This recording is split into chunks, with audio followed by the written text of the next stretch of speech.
Hello बच्चों, welcome to my channel Rajan science classes में आप सभी का स्वागत है। बच्चों, हम अभी तक प्रकाश के अपवर्तन में लेंसों द्वारा प्रतिबिंब बनने की बात कर चुके हैं। हमने अवतल दर्पण द्वारा और उत्तल दर्पण द्वारा टोटल मिला के हम लोगों ने 8 स्थितियों के बारे में अध्ययन कर लिया है। बच्चों, हम आगे अध्ययन करते हैं लेंसों के लिए चिन्ह परिपाटी के लिए। देखो बच्चों,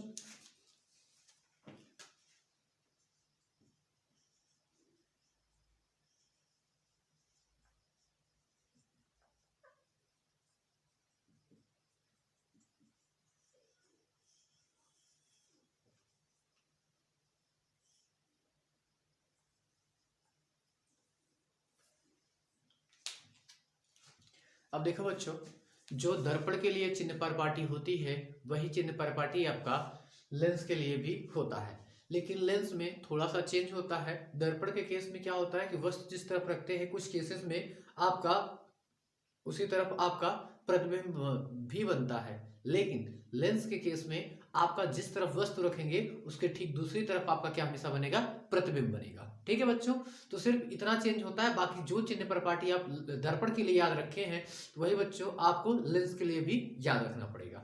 ठीक है बच्चों, हम दोनों लेंस एक साथ बना लेते हैं और सभी नियम को एक साथ देखते हैं कि क्या क्या आपका होता है।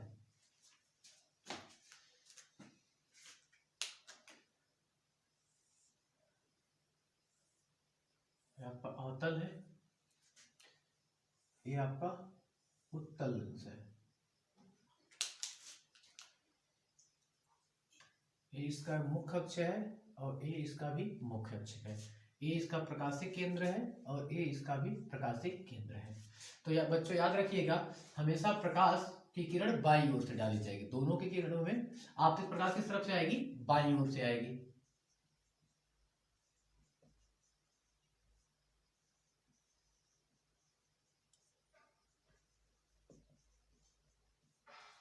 इस केस में भी वही सेम होगा, आपका आपतित किरण। ठीक है, आपतित प्रकाश किरण या आपतित किरण। ठीक है बच्चों, वो हमेशा किस तरफ से डाली जाएगी, बाईं ओर से। तो ये याद रखिए, ये क्या है, आपका प्रकाशिक केंद्र है। प्रकाशिक केंद्र से इस तरफ, प्रकाशिक केंद्र से दाहिनी तरफ नापी गई जो भी दूरियां होंगी, बाईं तरफ नापी गई जो भी दूरियां होंगी, वो क्या होगा, आपका ऋणात्मक होगा।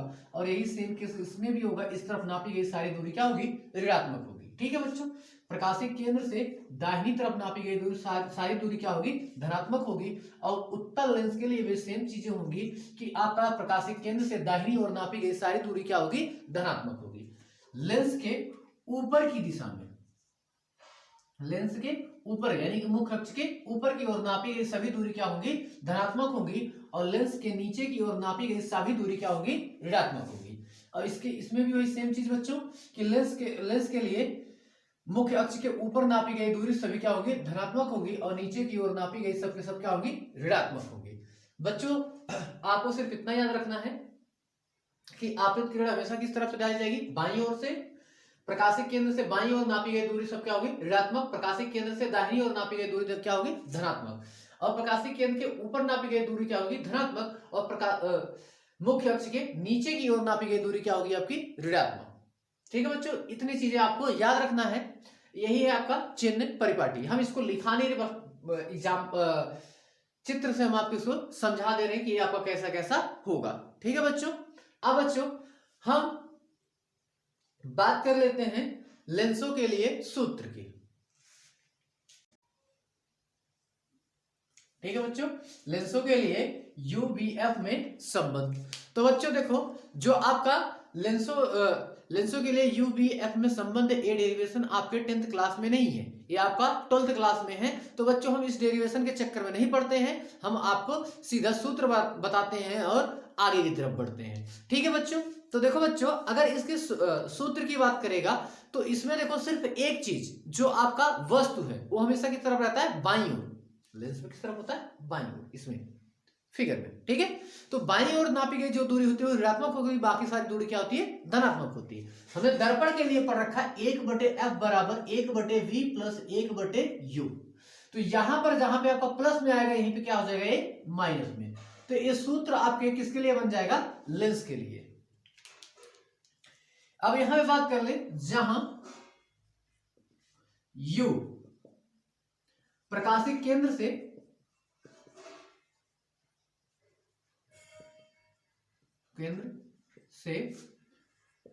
वस्तु तक की दूरी है, ठीक है। और v क्या है? प्रकाशिक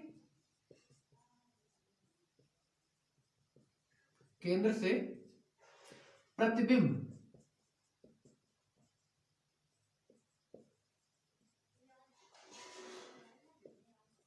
दूरी है। f की अगर बात कर ले तो आपका क्या है? प्रकाशिक केंद्र से द्वितीयक या द्वितीय फोकस दूरी, जो कि आपका ये भी क्या होता है? धनात्मक होता है, ठीक है बच्चों। तो चलिए बच्चों, हम इस सूत्र पर एक क्वेश्चन करके देख लेते हैं और इस सूत्र को कैसे अप्लाई करते हैं हम उसको सीख लेंगे। तो देखो बच्चों, ये अप्लाई करने का तरीका क्या है कि आपका वो हमेशा या तो प्रकाशिक केंद्र से वस्तु तक की दूरी देगा और प्रकाशिक केंद्र से प्रतिबिंब तक की दूरी देगा, तो आपका एफ पूछेगा, एफ और वी दे देगा तो यू पूछेगा, और अगर आपका यू और एफ दे देगा तो वी पूछेगा। यही आपका बार बार एक क्वेश्चन क्या करता है? रिपीट करता रहता है, ठीक है बच्चों। चलो बच्चों, आपका एक क्वेश्चन है, एक उत्तल लेंस में वस्तु एवं प्रतिबिंब की दूरी 10 और आपका 20 सेंटीमीटर है। तो उत्तल लेंस की फोकस दूरी ज्ञात करना है हमें। तो हमें क्या करना है? उत्तल लेंस की फोकस दूरी ज्ञात करना है। तो सबसे पहले बच्चों देखो क्या दिया है, वस्तु तक की दूरी को हम किससे डिनोट करते हैं? आपका u से। u बराबर दे रखा है आपका 10 सेंटीमीटर, और v क्या है? प्रतिबिंब तक की दूरी जो दे रखा है हमारा 20 सेंटीमीटर। और आपका क्या ज्ञात करना है? फोकस दूरी, यानी कि f का मान क्या करना है? ज्ञात करना है, ठीक है बच्चों। अब देखो बच्चों, जो आपका वस्तु तक की दूरी है वो आपका हमेशा लेंस की बाईं ओर पड़ता है, तो उसको हम किस में लेंगे? ऋणात्मक में। उसे किस में लेंगे? ऋणात्मक में।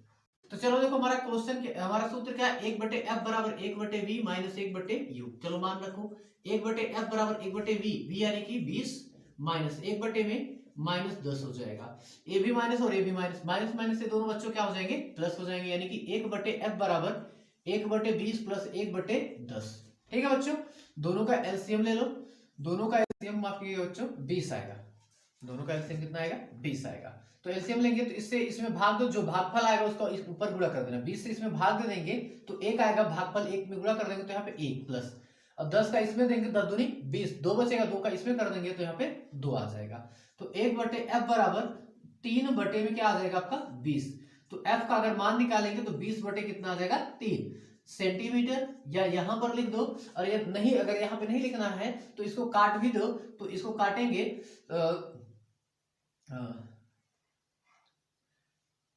18, 6.18, तो 6 करके लगातार आपका आता जाएगा। ठीक है बच्चों, तो देखो यहाँ पे आपका जो फोकस दूरी आ जाएगा वो 6.6 सेंटीमीटर आएगा। ठीक है बच्चों, तो देखो इस प्रकार के जो जितने भी क्वेश्चन होंगे उसको हम इस प्रकार से क्या करेंगे? सॉल्व करेंगे। ठीक है बच्चों, मैं आंकिक प्रश्नों के लिए एक नया वीडियो बना दूंगा जिसमें एक तरफ से सिर्फ आपके आंकिक प्रश्न रहेंगे और कितने टाइप के आपके पेपर में पूछे जाते हैं वो सब मैं डाल दूंगा। ठीक है बच्चों, लीनियर मैग्निफिकेशन, इसको इंग्लिश में बोलते हैं लीनियर मैग्निफिकेशन। रेखीय आवर्धन क्या होता है बच्चों? मुख्य अक्ष के लंबवत नापी गई प्रतिबिंब की लंबाई तथा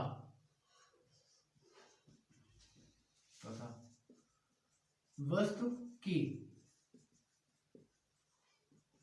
लंबाई के अनुपात को रेखीय आवर्धन कहते हैं। इसे स्मॉल m से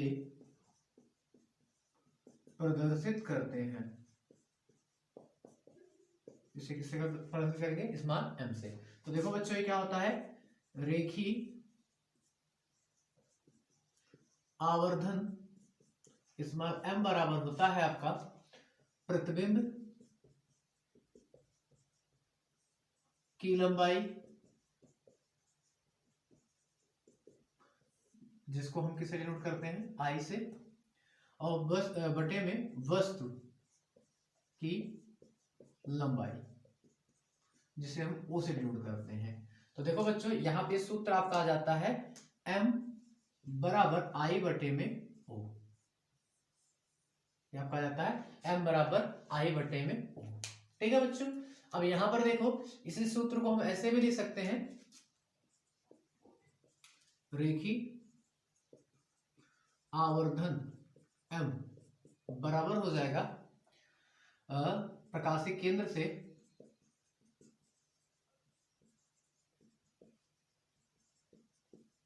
प्रतिबिंब की दूरी,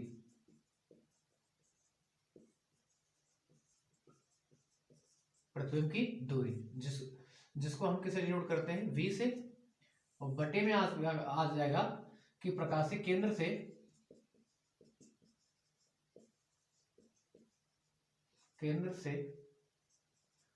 वस्तु की दूरी। तो देखो बच्चों, जो वस्तु की दूरी होती है हम इसको किसे डिनोट करते हैं? u से। तो देखो बच्चों, इसका सूत्र यहां से क्या निकल के आएगा? m बराबर आपका हो जाएगा v बटे में u। लेकिन जो बच्चों, जो वस्तु होता है वो लेंस के हमेशा बाईं ओर होता है, यानी कि ये किस में आ जाएगा? माइनस में। ठीक है बच्चों। तो देखिए, रेखीय आवर्धन आपका क्या होता है? किसी लेंस के लिए मुख्य अक्ष के लंबवत नापी गई प्रतिबिंब की लंबाई तथा वस्तु की लंबाई के अनुपात को हम रेखीय आवर्धन कहते हैं। इसे m से प्रदर्शित करते हैं। तो रेखीय आवर्धन बराबर प्रतिबिंब की लंबाई बटे में वस्तु की लंबाई, m बराबर I बटे O हो जाता है। और अगर इसके लिए बात कर देंगे तो रेखीय आवर्धन m बराबर आपका क्या हो जाएगा? प्रकाशिक केंद्र से प्रतिबिंब तक की दूरी और बटे में प्रकाशिक केंद्र से वस्तु तक की दूरी। तो m बराबर आपका क्या आ जाएगा? v बटे में माइनस u। ठीक है बच्चों। हम अगले टॉपिक की बात कर लेते हैं, लेंस की आवर्धन क्षमता या लेंस की क्षमता। लेंस की क्षमता, लेंस की क्षमता क्या होती है बच्चों? इसको देख लेते हैं। किसी लेंस का वह सामर्थ्य, किसी लेंस का वह सामर्थ्य जिसके द्वारा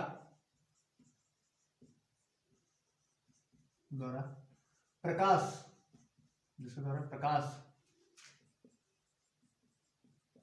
किरणों को एक जगह पर केंद्रित एवं फैला सकता है, उसे लेंस की क्षमता कहते हैं।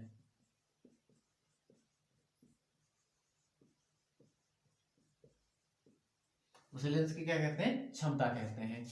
इसका मात्रक डायोप्टर, जिसको कैपिटल D डायोप्टर होता है। तो ये जो आपका होता है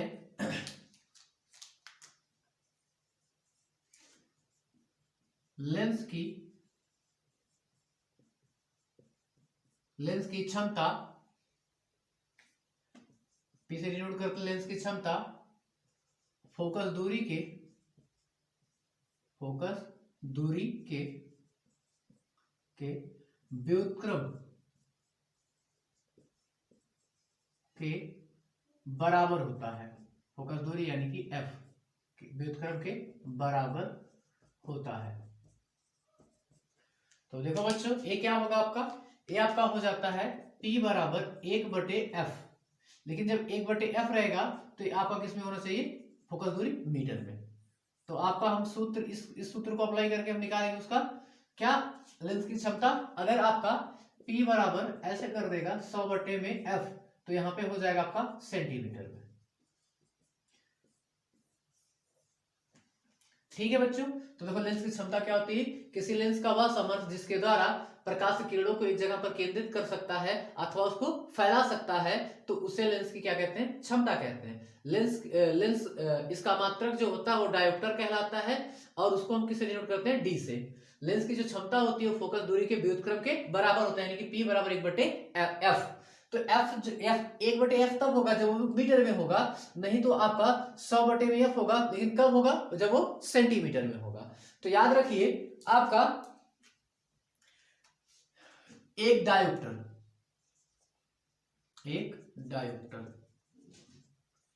डायोप्टर वैल्यू आपको कब प्राप्त होगी, जब लेंस की फोकस दूरी, ठीक है बच्चों, लेंस की फोकस दूरी 1 मीटर अथवा 100 सेंटीमीटर होगी। ठीक है, किसी लेंस की फोकस दूरी, यहां पे किसी जोड़ देते हैं, किसी लेंस की फोकस दूरी 1 मीटर अथवा 100 सेंटीमीटर होगा तो उस लेंस की क्षमता एक डायोप्टर होगी। उस लेंस की क्षमता कितनी होगी, एक डायोप्टर होगी। ठीक है बच्चों, हम बात करते हैं अगले पॉइंट की। हम इस पर भी क्वेश्चन देखेंगे, लेकिन ये अगले वीडियो में। अब बच्चों टॉपिक है आपका लेंस की समायोजन क्षमता। देखो ये क्या होता है, किसी लेंस की समायोजन क्षमता P, किसी लेंस की समायोजन क्षमता P उसके अलग अलग लेंसों के क्षमता के बीजगणितीय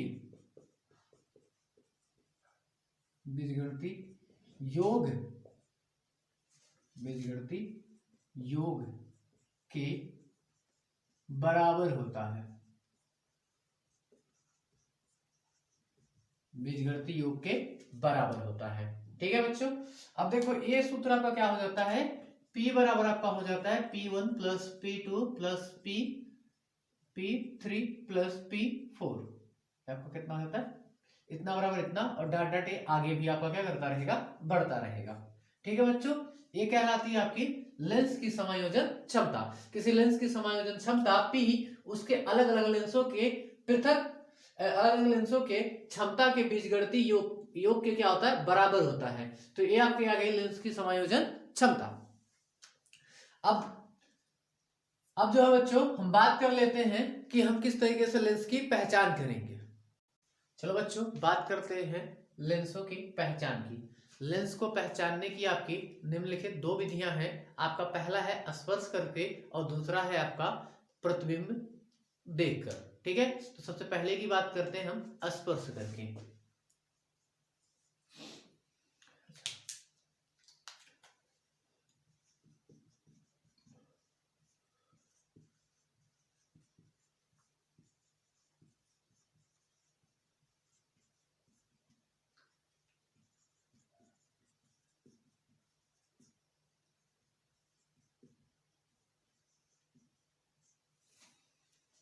पहला है आपका क्या, स्पर्श करके।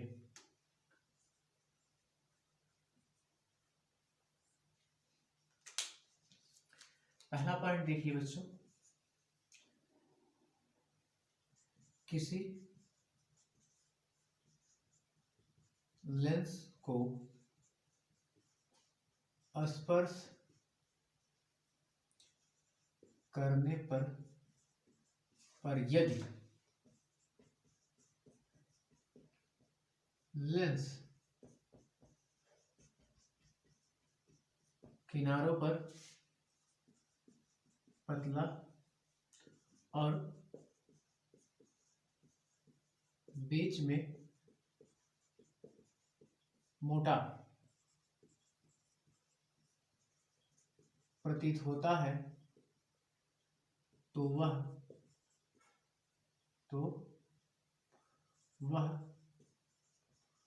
उत्तल लेंस होगा।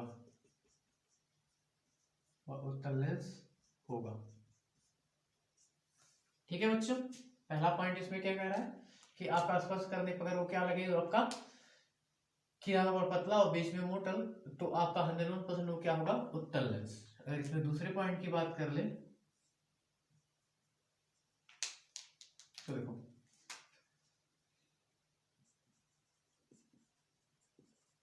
किसी लेंस को स्पर्श करने पर यदि लेंस किनारों पर मोटा एवं बीच में पतला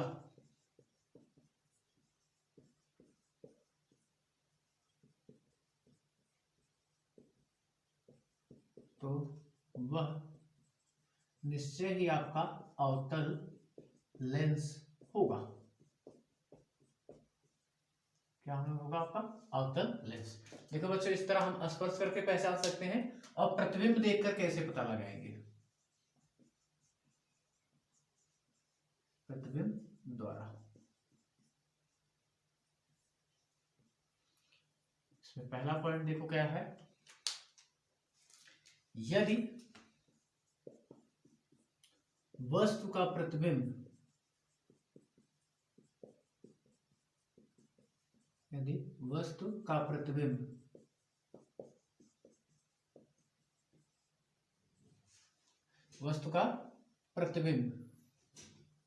बड़ा बने तो वह निश्चय ही आपका उत्तल लेंस होगा। क्या होगा, आपका निश्चय ही उत्तल लेंस होगा। ठीक है बच्चों, अगर तीसरे की बात कर ले तो दूसरे पॉइंट की बात कर ले, यदि वस्तु का प्रतिबिंब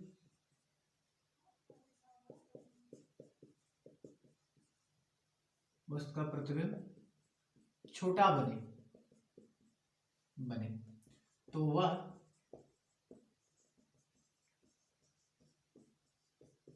अवतल लेंस होगा। तो बच्चों आपका क्या होगा, अवतल लेंस होगा। तो देखिए बच्चों, हम इस तरीके से उसका क्या कर सकते हैं, लेंसों का पहचान कर सकते हैं। अगर स्पर्श करें किनारों पर आपका क्या हो, पतला और बीच में मोटा, तो 101% वो आपका उत्तल लेंस होगा। अगर आपको एक लेंस दिया जाए, उसको स्पर्श कीजिए, किनारों पर मोटा लगे बीच में पतला लगे, तो 101% आपका क्या होगा, आपका अवतल लेंस होगा। और अगर हम उसका प्रतिबिंब देख के पहचानने की कोशिश करें तो आपका जो उत्तल लेंस होगा उसके सामने रखी वस्तु का प्रतिबिंब हमेशा बड़ा बनेगा, जो अवतल लेंस होगा उसके सामने रखी वस्तु का प्रतिबिंब हमेशा छोटा बनेगा। ठीक है बच्चों, अब इसके बाद बात कर लेते हैं लेंसों के उपयोग की। देखो बच्चों, लेंसों का उपयोग कैसे होता है। पहला पॉइंट है आपका उत्तल लेंस का प्रयोग घड़ी साज का मतलब होता है बच्चों, जो घड़ी का व्यापारी होता है, घड़ी साज उसके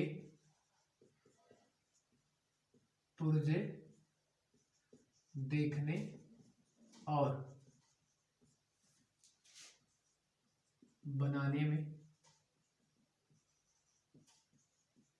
करता है। ठीक है बच्चों, दूसरा पॉइंट क्या है आपका, डॉक्टर उत्तल लेंस का प्रयोग नाक, कान और गला की जांच करने में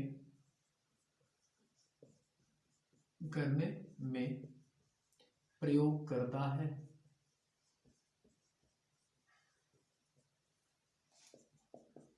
थर्ड है बच्चों, उत्तल लेंस का प्रयोग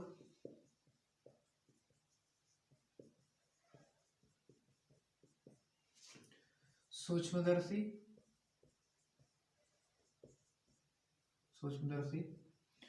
दूरदर्शी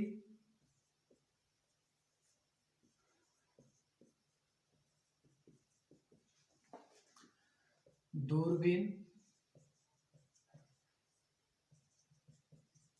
आदि में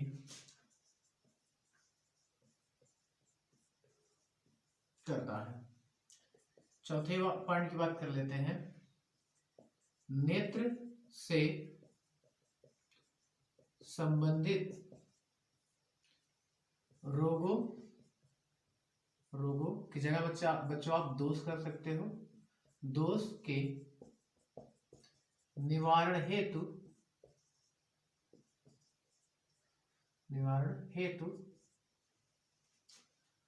उत्तल एवं अवतल लेंस का प्रयोग करते हैं। ठीक है बच्चों, फाइनली प्रकाश के अपवर्तन लेंसों के द्वारा जो था वो चैप्टर आज आपका खत्म हुआ। अब बच्चों हम कल इसके कल जो आपका वीडियो आएगा, यानी कि अगला पार्ट जो वीडियो आपका आएगा, उसमें हम आंकिक प्रश्नों के बारे में सिर्फ बात करेंगे। ठीक है बच्चों, फिर इसके बाद हम पढ़ेंगे मानव नेत्र। ठीक है बच्चों, अगर मेरी द्वारा दी गई जानकारी आपको थोड़ी भी इंफॉर्मेटिव लगे तो मेरे चैनल को लाइक, शेयर और सब्सक्राइब जरूर करें। धन्यवाद।